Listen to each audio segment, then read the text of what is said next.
오늘 공사상 현대적 실천이라는 주제로 이 네 분께서 말씀을 해주실 텐데 박사님께서 오늘 이 주제를 선정하신 이유에 대해서 좀 간단하게 설명해 주시면 좋을 것 같아요. 우리가 지금은 21세기에 살고 있죠. 그래서 20세기와의 차이가 있다면 20세기는 세계전쟁이 일어났고 그러면서 이데올로기가 팽배한 시대였습니다. 그 이데올로기 시대의 산물로 우리 남북한이 분단이 됐어요. 그래서 이 남북한의 분단 때문에 민족 간의 골이 깊어지고 진보와 보수 간의 갈등도 깊어졌습니다. 이게 이번 대선에서도 극렬하게 드러났지만 이런 현상은 정치적인 뿐만 아니라 종교 내부에도 아주 심하게, 종교와 종교 사이에도 벽이 높지만 같은 한 종교 안에도 보수와 진보가 갈려져 가지고 깊은 담을 만들고 있습니다. 그렇다면 무엇이 우리를 이렇게 벽을 만들고 골이 깊어지고 갈등이 심해지고 더 나아가서는 전쟁까지 불사하는 그런 현상이 벌어졌을까? 이런 상황에서 우리는 다시 한번 서양이 우리에게 던져준 종교도 있고 동양이 고유로 가지고 있는 종교도 있습니다. 다종교 사회로 이제 21세기는 다양성의 시대로 변모했습니다. 그래서 다양성이 인정되는 글로벌 시대, 지구촌 시대, 우리는 그 지구촌 시대에 걸맞는 다시 말하면 종교가 다시 거듭나야 된다. 그래서 지금까지 수천 년간 재래적으로 가져왔던 교리적으로 묶여있던 그러한 종교에서 탈종교화해서 그야말로 본래적으로 석가가 가르친 사상이 무엇이었고 예수가 가르쳤던 그 원시적인 가르침은 무엇이었는가, 예수의 오리지널 육성은 무엇인가, 이런 것을 다시 한번 겸손하게 어떤 그 모든 체면과 교리와 권위를 내려놓고 아까 우리 마가스님 말씀하셨듯이 맨몸으로 서로가 한번 만나보자. 맨몸으로 만나면 그냥 부딪히기만 하면 안 되니까 그 중에서 서로 종교 간의 대화를 할 수 있는 결정적이고 핵심적인 어떤 키워드가 있는데 그것은 불교로 말하자면 공사상이죠. 뭐니 해도 공사상인데 공은 색과 연결됩니다. 그래서 이제 공이라고 하는 어쩌면 이 어렵고도 난해한 그 문제를 지금 우리가 현대적 갈등 속에 혼돈의 시대에 우리가 살면서 어떻게 이게 조화롭게 풀어가고 상생과 공존의 입장에서 이것을 풀어갈 것인가. 종교를 대변하는 대표적인 여기 명사님들이, 현자들이 와 계시는데 이러한 생각들을 사회 속에서 어떻게 풀어가고 있는가 하는 것을 같이 나누면서 정말 충분히 토론하고 이것이 더욱더 대화라는 하나의 이 채널을 통해서 점차 사회적으로 확장되어 나갈 수 있으면 좋겠다는 생각을 했습니다. 여러분들이 저희 네 사람 앉아 있는 이 그림을 보고 어떻습니까? 아름답죠? 예. 이렇게 만나서 대화하니까 이런 아름다운 모습들이 만들어지는 거 아닙니까? 안 만나면 이게 할 수가 없는 것이에요. 그래서 저희는 이렇게 만나서 마음을 다 열고 대화함으로써 이제 서로 눈빛만 봐도 서로를 교감할 수 있는 그런 정말 아름다운 우정을 나누게 되었습니다.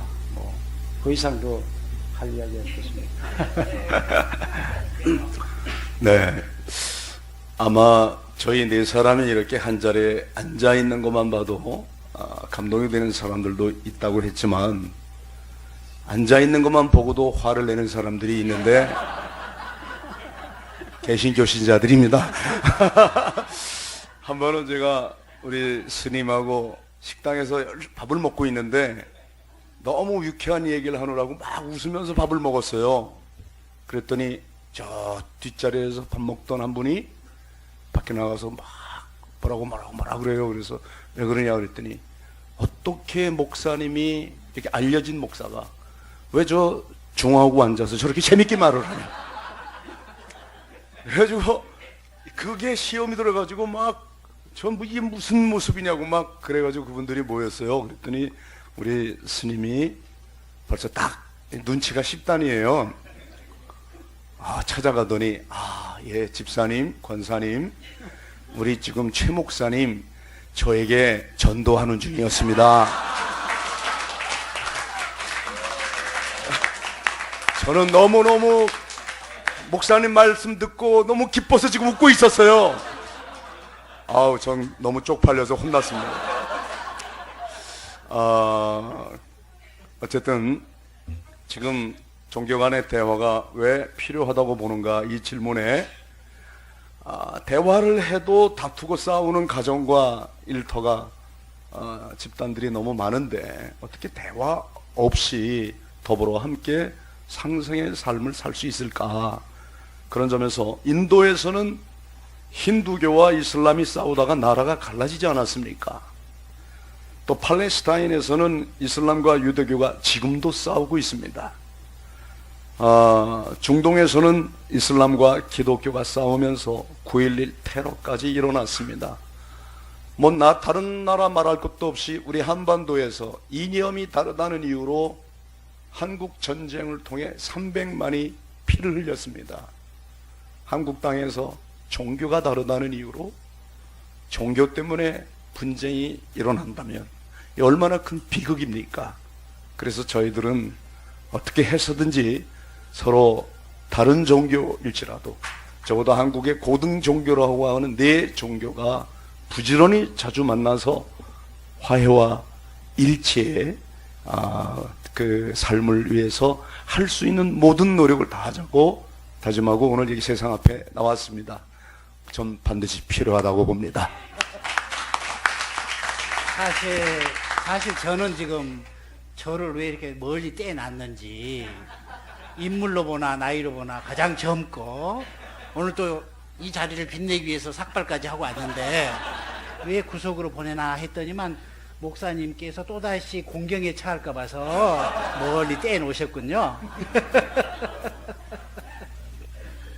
네, 저는 이제 카톨릭 사제로서 사실 카톨릭 교회는 하나의 종교 기관이면서도 사실은 세계적인 국제적인 어떤 그 연관성 안에서 뭐 선교 활동이라든지 또는 정교 활동이 이루어지고 있는데 2차 바티칸 공회라고 하는 것이 있었어요. 그래서 이제 공식적으로 카톨릭 교회는 종교 간의 대화 혹은 다른 종파하고의 대화를 어떻게 이야기를 하는지 좀 들려주고 싶었어요.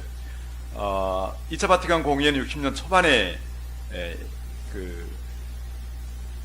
뭐 100년마다 한 50년마다 중요한 세계적인 어떤 그 전환기가 생기면 많은 주교님들이 모여가지고 카톨릭 교회의 세상에 대한 어떤 그 조율을, 세상에 대해서 어떤 메시지를, 어떤 강조점을 해야 될 것인지에 대한 이야기를 하는데, 여기에 나온 그 교령 중에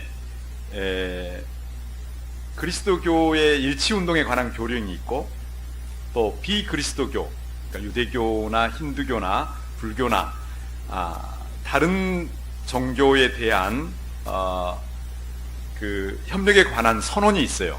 거기에 보면은 물론 지금 우리 개신교 최 목사님하고는 사실은 다른 종교가 아니에요.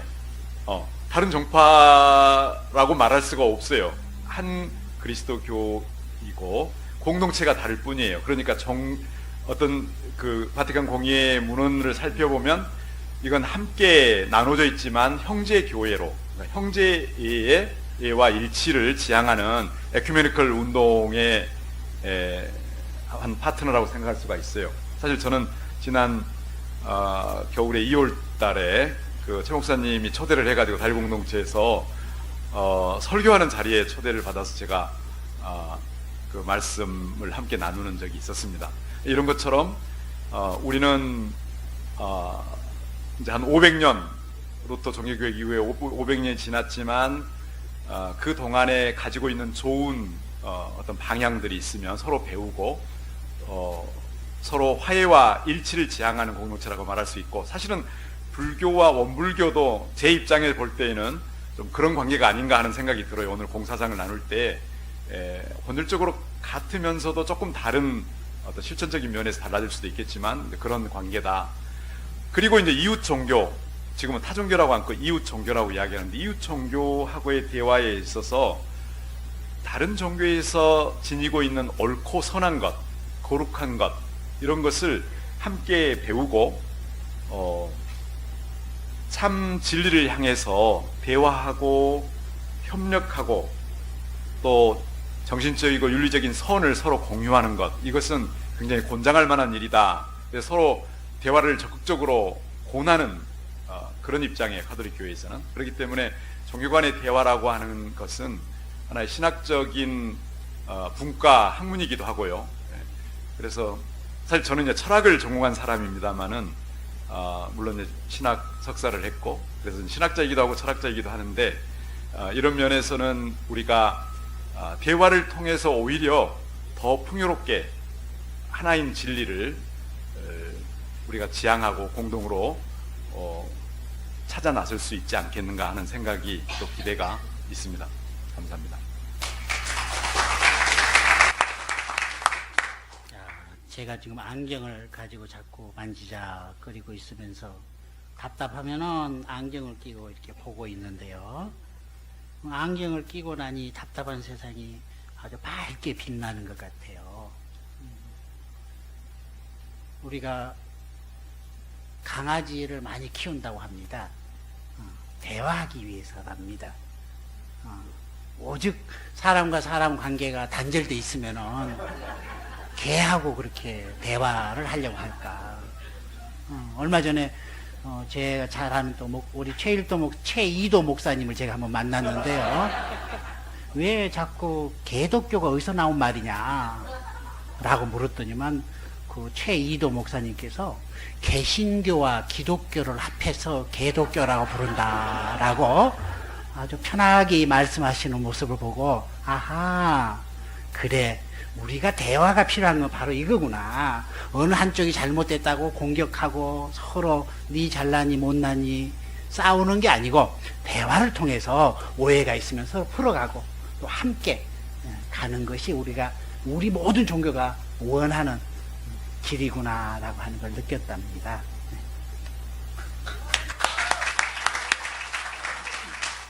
대화를 통해서 각 종교마다 서로에게 또 배울 것이 있기 때문에 대화가 정말 중요하다라고 많이 느끼고 계셔서 이 자리에 참석해 주신 건데요. 저는 이제 조금 궁금했던 게 물론 같은 사상을 바탕으로 가지고 있는 경우도 있지만 종교적으로 언어도 사실 다르게 해석하는 경우도 많고요.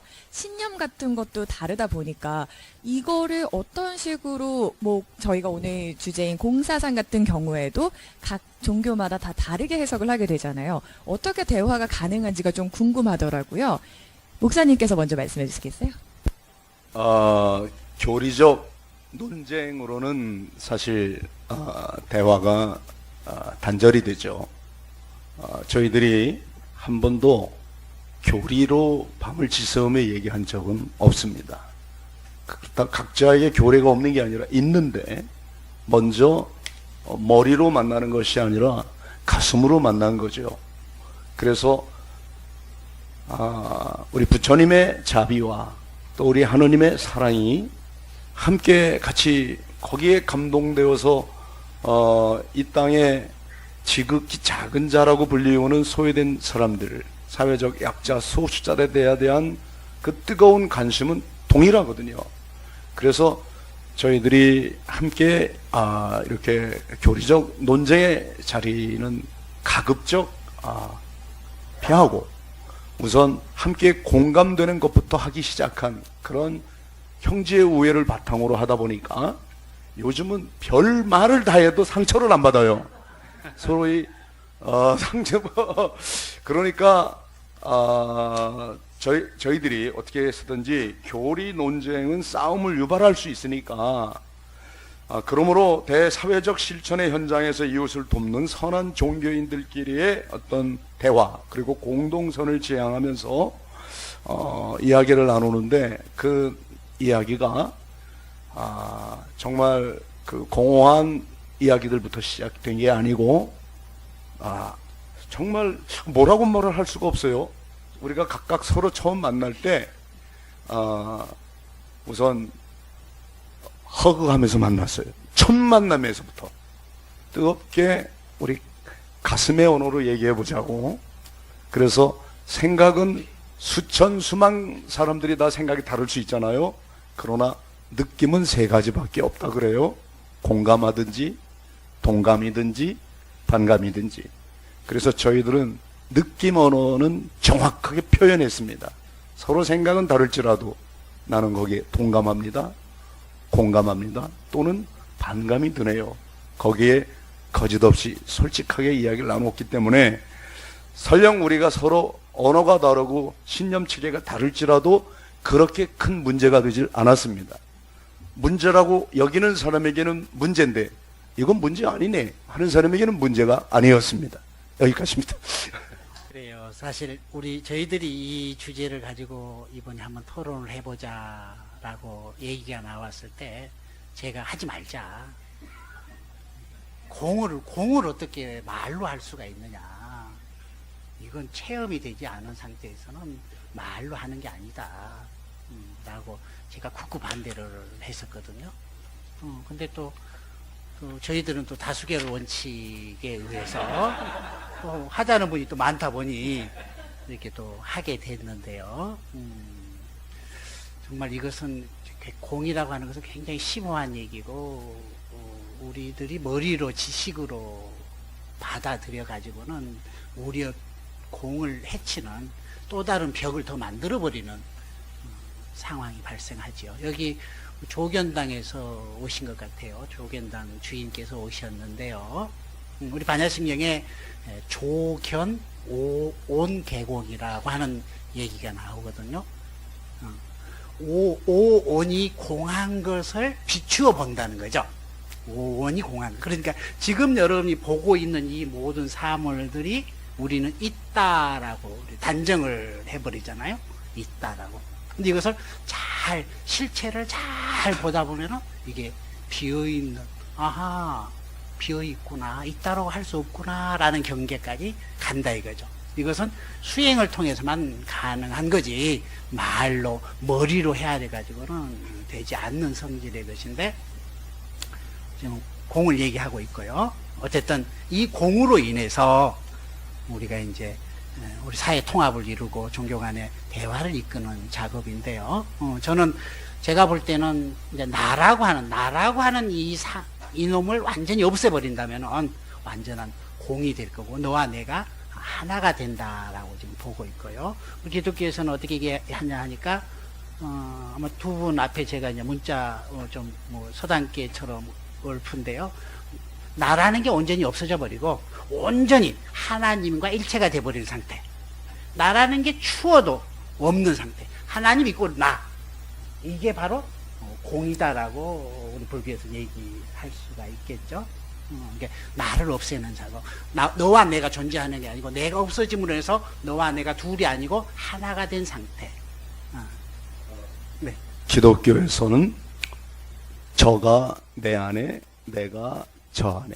그래서 하나님과 일치의 단계를 가장 높은 영성의 경지로 이야기를 하고 있거든요. 그런데 일반적으로 공은 비었다는 것인데, 즉 없다는 것인데 무엇이 없다는 것이고, 도대체 또 우리 기독교 사람들은요, 이 얘기만 들으면 아주 짜증이 먼저 난대요. 계신 분인데 하나님은 스스로 있고 있는 걸 없다 그러니까 여기서부터 무슨 얘기를 어떻게 풀어가라는 얘기나 이렇게 막 저한테 화를 내는 분도 있었어요. 그래서 저는 나름대로 이렇게 얘기를 해봤어요. 무아이기의 공인 것이다. 이때 그 공은 고락과 또는 유무의 양극단을 떠난 중도이고 이것이 부처님이 깨달은 내용이라고 합디다. 이렇게 이제 이분에게 들은 얘기를 했어요. 박수 한번 주세요. 그래서 한번 공사상은 공은 따로 이제 공부를 좀 해야 되겠지만 간단하게 이야기하면 색 없는 공이 없고 곡 없는 색이 없어요. 그러니까 반야신경의 핵심이 공즉 지색 색즉 시공으로 연결되는데 결국은 이 공이라고 하는 것은 그냥 아까 잠깐 우리 말씀하셨지만 이 모든 세계가 연기, 브라티티아 쌈 우뜨바다 서로의 연기에 의해서 존재하기 때문에 스바부하바 자성이 없다. 그러므로 공이다. 이런 이론적인 인식론적인 공이 있어요. 그러나 그것을 체험하지 않고서 어떻게 공사상을 이야기할 것인가 마가스님 공이나 찾아 굉장히 중요한 말씀입니다. 그거는 이미 경지에 간 사람이 공차는 거거든요. 왜? 공차는 데는 즐거움이 있기 때문에 공이라는 사상을 깨치고 나면 거기엔 즐거움이 있고 열반이 있죠. 그 열반은 이제 무여 열반, 죽어서 가는 열반과 살아있는 열반이죠. 우리가 지금 열반을 이야기하고자 하는 것은 살아있을 때의 대자유, 바로 그 대자유한 삶, 모든 고통에서 벗어나서 정말 무주처 열반이고 응무소주 이생기심하는 144무예와 2사무예 모든 것에 걸림이 없는 일도 출생사, 일체무예인하는 바로 그러한 일도 속에 공이 있다는 어떤 그런 사상까지 우리가 오늘 간접적이라도 좀 느끼고 그 다음에 실천적으로 체험하자. 그러니까 비움을 많이 말씀하셨습니다. 기독교에서는 케노시스, 하나님이 이 예수가 되는 그 비움과, 그러면 비움 그만 가지고는 안 된다 이거죠. 결국은 예수님이 왜 왔느냐면 이렇게 결국 그 가난하고 소외된 사람들에게 뭔가 먹여주고 재워주고 뭐 이렇게 했던 그런 실천적 삶을 우리에게 모범을 보여주셨죠. 그러니까 공의 세계는 비움의 케노시스라는 그런 대전제를 가지고 대화할 수 있고, 그 다음에 색의 세계는 이거는 물질계의 세계이기 때문에 우리가 물질이라고 하는 머티리얼, 이 몸을 입고 있는 삶 속에서 이 사회 속에서 이 몸을 어떻게 잘 굴려야 될 것인가, 그걸 잘 굴리면 공놀이가 잘 되는 거고, 그걸 잘 못 굴리면 완전히 그냥 시궁창에 공이 굴러가는 거죠. 그래서 이 색이라는 나에게 주어진 이 몸, 오온이라고 하는 반차스칸다, 이 오온을 어떻게 굴릴 것인가 할 때 오늘 굉장히 중요한 그것은 이 색이라고 하는 것은 물질이다. 물질이라고 하는 것은 운동력을 갖고 있어요. 이 운동력을 갖고 있는 이 운동은 이제 잘 나갈 수도 있고 못 나갈 수도 있어요. 사회적으로 이걸 이야기하자면 정의롭게 운동력을 발휘할 수 있고 부정의하게 운동력을 발휘할 수 있어요. 이 몸뚱아리가 욕심 때문에. 그러니까 이것을 우리가 공사상을 견지하면 욕심 없이 고통을 넘어서서 자유롭게 이 사회 속에 비움과 나눔의 실천을 할 수 있게 된다. 이제 오늘 중요한 것은, 그러니까 세계의 세계에 우리가 어차피 살고 있는데 이 몸뚱아리를 가지고 있는 이 세계가 100세도 못하는 이 인간 세계 속에서 나 혼자 잘 먹고 잘 살 거냐, 아니면 나눔을 실천하면 살 거냐, 오늘 이 현대적 갈등과 위기 속에 어떻게 내 몸을 잘 굴려서 즐거운 공놀이를 하다 갈 것인가, 여기에 초점을 맞춰서 2부에 좀 더 구체적으로 말씀해 주시면 좋겠습니다.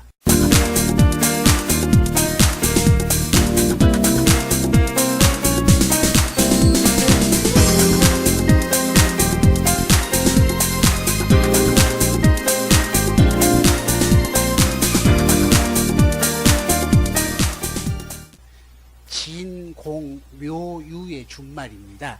진공묘유의 준, 진공묘유를 한 글자로 줄이면 공이다라고 하죠. 여러분 집에 진공청소기 다 가지고 있죠? 그죠? 진공청소기 안에 온갖 잡것들이 다 들어있으면 더 이상 역할을 하지 못하죠. 그죠? 진공청소기 안을 깨끗하게 비워낼 때 다른 것이 다 흡수가 되고 다 주변과 함께 할 수가 있잖아요. 바로 이게 공이 되겠죠. 우리 이명건 박사님께서 아까 사회 운동을 얘기하셨는데요.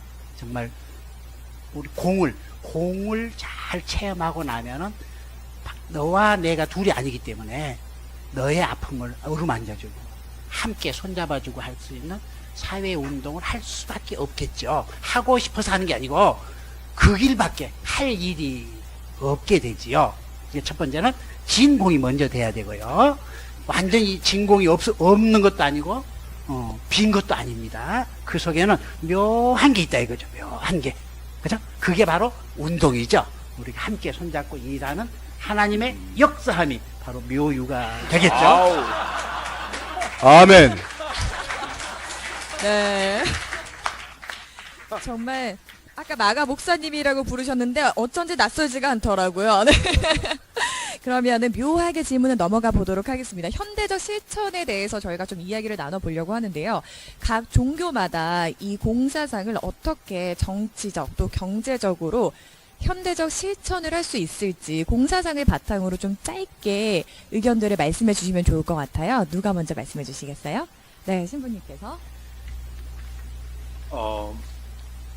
뭐 사실 그리스도교에서는 예수님을 그리스도 메시아라고 믿고 따르는 종교이기 때문에 바로 예수님을 이제 따르는 일인데, 예수님께서 사셨던 것은 무엇보다도 가난한 사람들, 또 병자, 죄인, 또 사회적으로 지위가 낮은 사람들, 이런 사람들을 우선적으로 찾아다녔죠. 그분은 어디에 기다리고 뭐 자가용 타고 올 수 있는 사람들을 만나는 것이 아니고 오히려 아까도 이야기를 했지만 가장 낮은 자세로 죽기까지, 그것도 십자가에 죽기까지 가셨다라고 하는 것은 극한적인 자기 비움의 상태거든요. 그래서 교회는 가난해야 된다, 가난한 사람들을 위한 교회가 돼야 된다. 사실은 이게 상당히 이상적으로 들리고 좀 실천을 다 못하고 있는 거지만 그런 이상을 가지고 있죠. 교회 공동체 안에서는 가장 보잘것없는 사람이 나름대로 사람 형색을 할 수 있는, 사람 노릇을 할 수 있는 공동체야만이 참다운 그리스도교 공동체다. 가장 보잘것없는 사람, 가장 가난한 사람, 가장 무식한 사람이 주인 행세를 할 수 있는 공동체. 그래서 교종 프란치스코께서 가난한 사람을 위한 교회만으로는 부족하다, 교회가 가난해져야 된다, 그 자체를, 그러니까 교회는 가난, 자기 비움으로 계속 가야 된다라고 하는 걸 강조하셨거든요. 그래서 요즘에 이제 저희 예수회를 비롯해서 많은 그 수도회에서는 이런 본당, 성당과 같은 그런 그 기관 안에 있는 교회를 생각하는 것이 아니고 현장 교회, 가장 그 고통과 슬픔 속에 있는, 그리고 자기를 대변하지 못하는 어떤 환경에 처해 있는 사람들을 찾아 나서는 그런 현장 교회. 예를 들자면 우리나라의 뭐 밀양 그 노인들 송전 철탑 문제가 있었죠. 그때에 그 노인들, 할머니들이 그 자기 농토를 지키면서 어려워할 때에 같이 가주는 것, 또 뭐 해군 기지 제주도 강정 마을에 함께 해주는 것, 또 지금 성주에 사드 배치하고 있는데 우리 교우님들 여러 가지 노력하고 있지만 함께 해주는 것, 뭐 콜텍 노동자들 농성하고 있을 때 함께 해주는 것, 이런 방식으로 사회에 가장 아프고 또 세월호 유가족들을 생각할 수가 있죠. 그런 분들에게 교회가 다가가고 그들이 교회의 주인이 되도록 노력해 주는 것이야말로 어떻게 되겠어요? 그러면 가장 낮은 사람, 가장 힘든 사람들이 주인이 되는 공동체, 그 사람들이 인간 대접을 받을 수 있는 곳이라고 한다면 바로 예수님의 삶을 우리가 가장 본받을 수 있는 것이 아닌가, 그렇게 생각을 하는 거죠. 제가 이어서 말씀드리죠.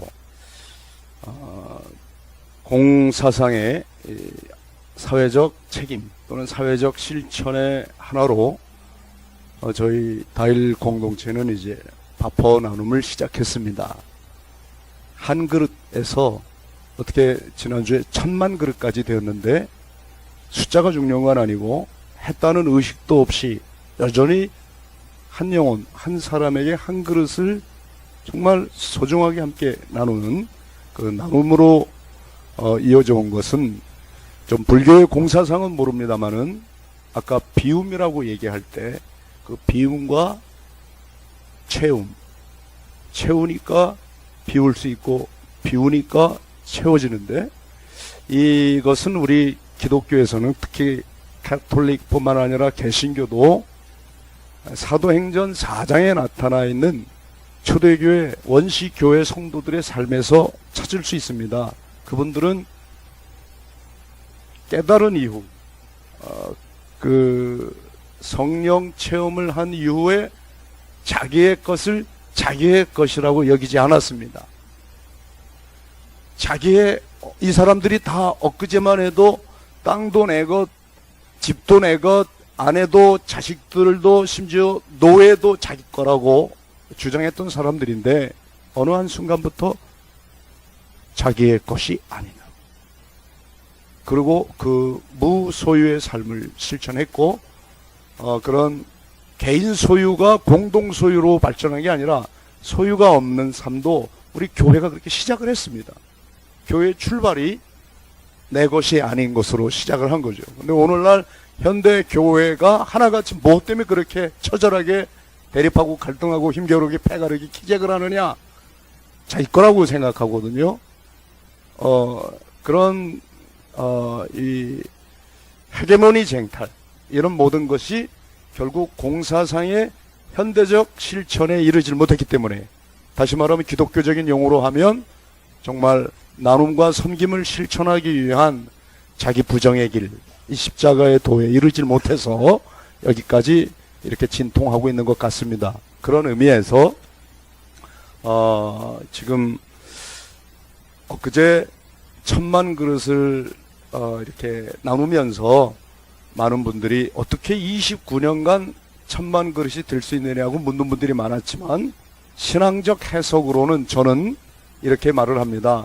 하나님께서 당신 백성들을 친히 먹이고 입히고 구원하시고 살린 일이지 주어가 하나님이죠. 그러나 이제 그렇게 하나님에 대해서 신앙이 없는 분들에게는 저희가 이렇게 다시 재해석을 해서 말씀을 드립니다. 이것은 정말 이름 없이 빛도 없이 이곳에 이 현장에 찾아오셔서 아낌없이 나누고 섬기는 자원봉사자들이 아무 보상 없이 대가 없이 한 일입니다. 그 봉사자 50만 명이 다녀갔거든요. 그 봉사자엔 바로 교모님도 스님도 신부님도 계셨습니다. 종교를 초월했습니다. 각기 다른 종교를 갖고 있는 사람, 심지어는 같은 기독교이면서도 보수와 진보적 신앙으로 갈린 사람들이 교회에서는 싸우는데 이 나눔의 현장에 와서는 서로 싸울 일이 없습니다.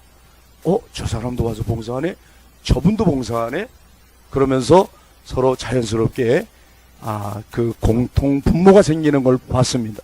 그런 점에서 서로 이론이나 생각은 다를지라도 이 사회적 책임을 함께 나누는 곳에서는 우린 너나 할 것 없이 더불어 하나가 된다는 것, 체험적 고백입니다. 네, 네, 마가스님께서 이어서 이야기해 주세요. 우리 목사님께서 이제 이런 말씀하셨으니 제가 목사님을 뵌 지가 한 6년 됐던 것 같아요. 어찌어찌 해서 인연이 닿아서 청량리 밥터에 가서 밥을 퍼주는 봉사를 하게 됐는데요. 그 쉽지 않습니다. 덥습니다. 땀이 나가지고 화장실에 가가지고 얼굴에 땀을 이렇게 닦고 있는데 거울 속에 비춰진 제 모습이 너무 뚱뚱한 거예요. 그때 저는 거기서 결심을 했습니다. 어떤 사람은 저렇게 내 몸을 보살피지 않고 이웃과 함께 하고 있는데 나는 내 혼자만의 삶을 위해서 이렇게 살이 찌게 밥을 먹었단 말인가 해가지고 지금부터 내가 하루에 한 끼만 먹겠다. 대신 10,000원씩을 내가 모으겠다. 그래서 그해 여름에 우리 절에서는 안거라거든. 하안거 기간에 하루에 한 끼 먹고 10,000원씩 모아가지고 끝날 때 그 다일에 가서 그걸로 밥 한번 나눴던 기억이 나거든요. 네. 자, 우리가 3가지 명제가 있죠. 사람은 반드시 죽습니다. 언제 죽을지 모릅니다. 죽을 때 아무것도 가져가지 못합니다. 맞죠? 아무도 부정하지 못하는 이 말을 바로 우리는 진리라라고 합니다. 진리입니다. 자, 이 진리 앞에 나는 지금 이 순간 무엇을 하고 살고 있는지, 지금 이 순간 나는 무엇을 하고 살고 있는지, 이게 바로 우리 공의 현대적 사회의 실천을 가져오는 것 같아요. 부처님께서는 지금 이 순간 복의 씨앗을 심어라 라고 하고 있죠. 자비를 실천하라 라고 하고 있죠. 물론 교회에서는 사랑을 실천하고 계시죠. 그래? 모든 종교가 이제 그래서 지금 이 순간 나는 무슨 씨앗을 심고 있는지를 잘 보면서 어느 곳 처에 가더라도 자기 역할, 주인공의 역할, 멋있는 역할을 해나간다면 공을 사회적으로 실천하는 길이 아닐까 싶습니다. 네. 교무님께서 마지막으로 답변해 주시면 감사하겠습니다. 저도 몇 번 밥터 현장을 가서 함께 밥을 폈는데 갈 때마다 눈물이 나가지고 정말 그 장은 정말 비움과 나눔의 장으로 그냥 어떤 뭐 좋은 설교 언설보다도 1000명 매일 1000명이 와서 그냥 그 허겁지겁 밥을 먹는 일을 땀 흘리며 함께하고 있는 우리 최 목사님 뵙고 계속 저도 눈물만 흘렸습니다. 예. 결국 우리의 이 만남도 그런 그 체험의 장에서 함께 함으로써 말없이 마음이 하나가 되는 걸 느낄 수가 있었거든요. 나를 넘어선다고 하는 것은 그렇게 그런 장에서 함께 할 때 이루어지는 거라는 걸 귀한 체험을 했습니다. 그래서 오늘 혹시 그 다일 바퍼 현장에 안 가보신 분 계시면 한번 자녀들 데리고 한번 와보십시오. 그러면 뭐 100마디 말이 필요 없이 나눔의 그 거룩함을 공을 경험할 수 있지 않을까 싶습니다. 사실 제가 목사님과 한번 싸웠습니다.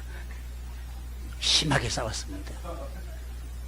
제가 어느 공개석상에서 예수님이 이 땅에 다시 오신다면은 아마 최일도 목사님을 통해서 오셨다 라고 했더니만 돌 맞아 죽을 말을 했다고. 그러면 당신은 맞아 죽는다고 그러셔가지고 저는 사실 관세음보살님의 화신처럼 보였거든요.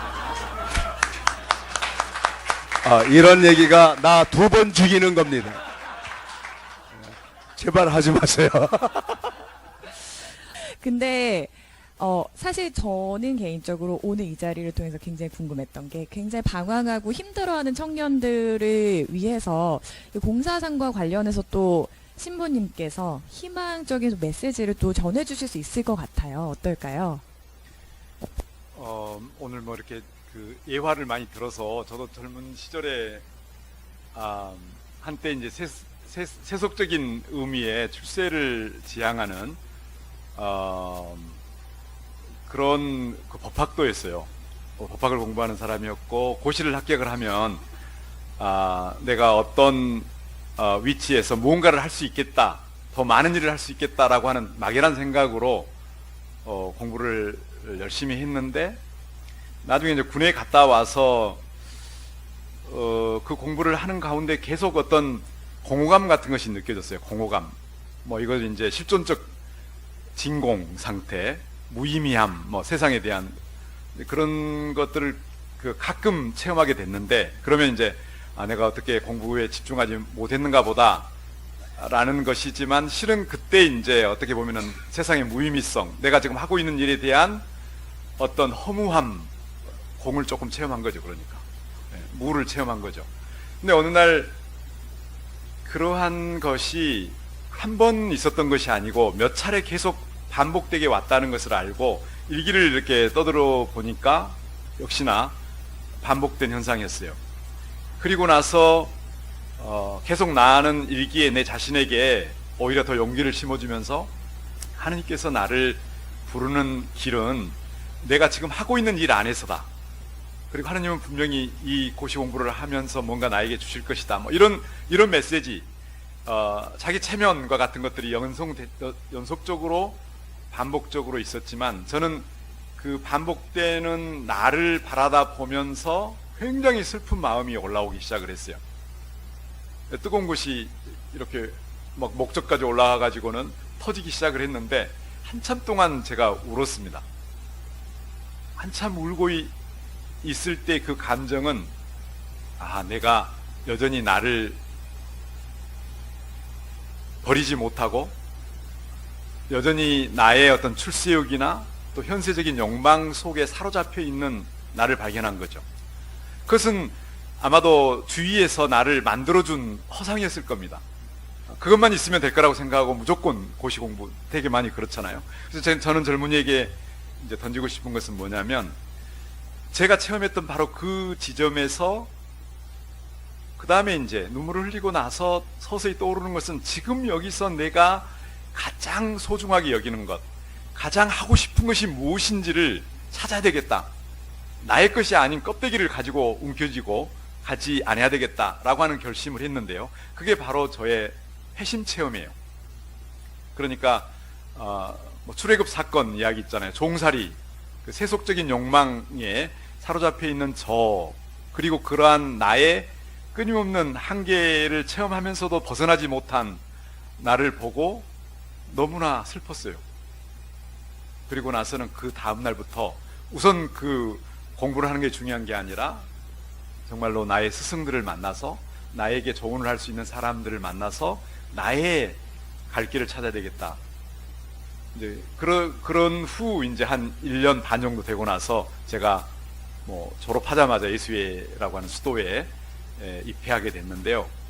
그것은 뭐냐면 자기를 모순적으로 만드는, 그러니까 모순적으로 만드는 것을 직시하고 나의 집착과 나의 그 벗어나지 못한, 나를 해방시키지 못한, 자유롭지 못한 것들을 분명히 인식하고 그것에서 벗어나게 되면 정말로 내가 하고 싶은 것이 갈망으로 솟아난다고 생각해요. 그것은 분명하게 어떤 것으로 나타나지는 않지만 서서히 자유로운 상태에서 있는 그대로의 것이 보이기 시작한다는 거죠. 그러면 나의 재능과 나의 가치관과 나의 종교적 기반에서 인생 계획이라는 것이 이제 드디어 드러난다고 생각합니다.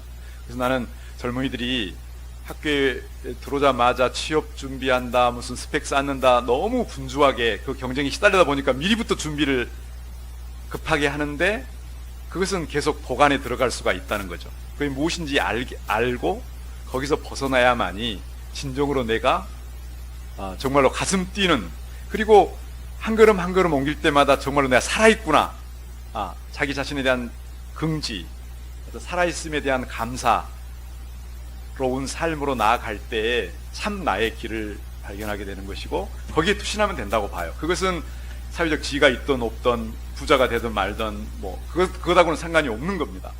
그러니까 저는 젊은이들에게 들려주고 싶은 이야기는 정말로 내 안에 정말로 뭐 어떤 소명으로 여겨지는 그것은 뭔가, 무엇을 나는 진정으로 갈망하는가, 그걸 찾으면 정말로 행복해질 수 있을 거라고 믿습니다. 감사합니다. 젊은 분들뿐만 아니라 여기 계시는 모든 분들께서도 다 적용될 수 있는 이야기라고 생각이 들어요. 네, 스님 말씀하시겠어요? 우리 신부님은 신부이기 이전에 교수님이세요. 그러다 보니까 참 친절하게 얘기 잘 해주시죠. 저는 교수가 아니라서 이렇게 못해요. 이번에 이제 아침마당에 나가면서 이제 대화하는 방법을, 토크하는 방법을 들었는데 30초 질문, 1분 30초 답. 뭘 해야만이 이게 분위기가 산대. 길어버리면은 이 토크가 안 된다고 저한테 그렇게 막 얘기하더라고요. 그래서 젊은이들에게 1분만 얘기하다 보면은, 자, 지금 이 순간 무엇을 하고 있는지, 직장이 있든 없든 간에 지금 나는 무엇을 하고 있는지 잘 보면은, 지금 무슨 씨앗을 심고 있는지를 잘 보면은 그 씨앗이 열매로 다가오겠죠. 자, 게으름 피우고 있으면은 게으른 안 좋은 일이 올 것이고, 지금 이 순간 내가 할 수 있는 무언가를 최선을 다해서 하고 있다면 우리는 뭐잖아? 행복의 열매가 오겠죠. 부처님께서는 지금 하고 있는 그 일을 부처님 만나든 부처님 대하든 정성을 다해서 하라라고 하셨죠. 네, 우리 젊은 친구들, 네, 지금 이 순간 나는 무엇을 하고 있는지 늘 깨어 있으십시오. 네. 네. 딱 1분 30초 지났습니다. 네. 그런 한정된 시간이랄지 자원을 가지고 있는 보통의 사람들이 여러분들처럼 그런 어떤 조화롭고 서로 화해하고 포용하는 그런 방법을 어떻게 실천할 수 있는지, 사실은 저희들은 그게 더 관심이 있는 거지. 여러분 같이 좀 외람되게 말씀드리면은 말도 안 되는 얘기를 그렇게 아름답게 꾸며서 이렇게 서로 이렇게 포용해 주는 게 한편으로 부럽기도 하지만은 그게 과연 우리한테 가능한 것인가 하는 그런 그 의문이 드는 거예요. 그런 점에서 좀 한 말씀 좀 주도 말씀을 좀 주셨으면 합니다. 고맙습니다. 네. 제가 한 말씀 드리겠습니다. 예. 100년 전에 이 땅에 오신 저희 원불교 창사 소태장께서 제자들이 도를 어떻게 닦을 것인가 하고 걱정을 하고 했을 때 밥 먹기보다 쉽다는 이야기를 하셨어요. 예. 근데 지금 이제 2500년 불교의 역사를 보면 부처님이 처음에 첫 번째는 무상의 도리를 설했어요. 무상이라는 것은 일체 존재가 지금 이 순간 흘러가고 있다는 그게 사실 그게 반야에 와서 공으로 표현됐거든요. 그 무상과 공이 바로 연결되고 나중에 더 이어져서는 이제 이 방등 쪽에 와서 더 대성에 와서는 불의 중도로 결론을 짓습니다. 그런데 끊임없이 저희한테 뭘 이야기하냐면 보조 스님도 그 말씀하셨어요. 고행 수종종 고행 막 고행하고 힘들게 가는 길이 아니다. 그렇게 가는 길은 어떤 그 이야기까지 하셨냐면 여정차 작방 모래로 밥을 짓는 것 같다는 이야기까지 하셨어요. 그럼 이게 뭐냐 하고 다시 보니까 우리 태어나서부터 우리는 야 너 성공해라 너 누구보다 잘 되라 끊임없이 나와 너를 경쟁하게 만든 사회에 우리가 살고 있어요. 그래서 당신을 이겨야 돼요. 그래서 이 자타가 남남이에요. 뭐 내 친구도 시험 칠 때 이 친구를 이겨야 돼요. 이게 우리가 그렇게 되면 끊임없이 상대가 두려워지고 고난이 온다고. 근데 그게 아니고 하나야. 이것은 너무 쉬운 건데 단지 우리가 너무 오랫동안 굳어 있어. 이걸 풀어내는 작업, 실타래가 막 얽혀 있는 것을 처음에는 막 모풀같이 놔줘보면 다 풀려지듯이 하나라고 하는 것은 공의 이 마지막 메시지가 불이라는 것은 둘이 아니다는 거예요. 하나다는 메시지를 끊임없이 삶 속에서 해라. 특별한 수행자 뭐가 아니고 누구든지 할 수 있는 길을 내놓은 겁니다. 하나다고 보라. 예, 그래서 거기에서 각자 자기 체험을 만들어라. 그렇지 않으면 해결할 길이 없는 거죠. 한 말씀 더 말씀드리겠습니다. 저희 네 형제들은 어느 누구도 고행주의자 없습니다. 여행하는 마음으로 살고 있습니다. 여행은 가슴 떨릴 때 해야지 다리가 떨릴 때는 하기가 힘듭니다. 얼씨구입니다. 정말 얼씨구. 저는 이 자리에 늘 가슴이 떨리는 사람들, 사람이 너무 좋아서 제가 원불교가 좋아서 만나는 게 아니고 가톨릭과 불교가 좋아서가 아니라 사람이 좋아서입니다. 사람이 먼저 좋아야 된다고 생각합니다. 여기까지입니다. 네. 그러면은 저희 마지막으로 이제 마무리하는 말씀 신부님이랑 스님 한 말씀씩 듣고 끝내보도록 하겠습니다. 네, 신부님. 그래요. 사실 우리 마지막 질문 하셨던 저분 말씀이 공념을 하고 있네. 그래서 제가 이 주제를 하지 말자는 거였거든요. 아무 쓸데없는 소리를 우리가 2시간 동안 하고 있었던 거예요. 이것과 내 삶이 어떻게 연관이 되냐 이거죠. 누구들은 성직자니까 공부해서 그렇다. 우리는 아직 그 단계가 안 됐다. 나는 괴롭고 힘들어 죽겠는데 누구들 앉아서 좋은 얘기만 하고 있다고 이게 내 삶에 어떤 적용이 되느냐. 정말 현실적인 질문하신 것 같아요. 한번 따라해보세요. 네, 답 드릴게요. 따라해보세요. 그럴 수도 있지. 아하! 그럴 수도 있지. 라고 매 순간 그럴 수도 있지. 라고 봐보세요. 그럴 수 없어. 인간이 어떻게 저럴 수 있을까? 왜 스님이 저럴 수 있을까? 목사가 저러면 안 돼. 저럴 수 없어 할수록 우리는 고통 속에, 지옥 속에 헤매이게 되고요. 그럴 수도 있지. 목사니까 그럴 수도 있지. 사람이니까, 남자니까 그럴 수도 있지. 라고 마음을 바꿔보시고요. 그래도 속에서 뭐가 막 일어나는 게 있잖아요. 그러면 그것을 지금 이 순간 알아차림이라는 게 있습니다. 아하, 내가 지금 열불이 나고 있구나.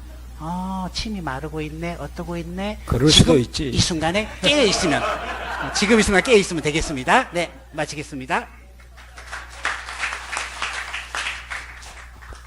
저는 이렇게 대화를 하면서 참으로 신비롭다. 인간과 인간 사이에 이 언어를 매개로 해서 우리의 다양한 경험들을 나눌 수가 있다라고 하는 것, 정말로 감사로운 그런 생각이 언뜻 들었어요. 사실은 동물들이 모여가지고 이렇게 2시간, 3시간 동안 공이라고 하는 정말 추상적인 어떤 경험을 아무리 설명하려고 하더라도 다 설명할 수 없는, 사실 언어 도단의 일이잖아요. 그런데도 불구하고 언어로 이야기할 수 있다라고 하는 것, 우리는 나, 너가 인간이라고 하는 것, 인격이라고 하는 것, 종교가 다르고 사상이 다르다고 하는 것을 놓고 첼트 목사님 그 인간과 인간으로 만난다라고 하는 게 굉장히 마음에 와 닿았어요. 그것은 뭐냐면 정말로 우리가 인격적인 존재이고 언어를 통해서 소통한다는 건데, 다양성 안의 일치, 이게 아주 좋은 말씀이라고 생각이 듭니다. 네, 오늘 정말 긴 시간 동안 이렇게 자리에 함께 해주셔서 너무 감사드리고요. 여러분 더 많은 이야기 듣고 싶으시다면 새춤사 신청 가이소 나가시면서 내주시면 감사할 것 같고요. 저희 함께 수고해주신 네 분 멘토님 그리고 임영건 박사님께 다시 한번 뜨거운 박수 부탁드리겠습니다.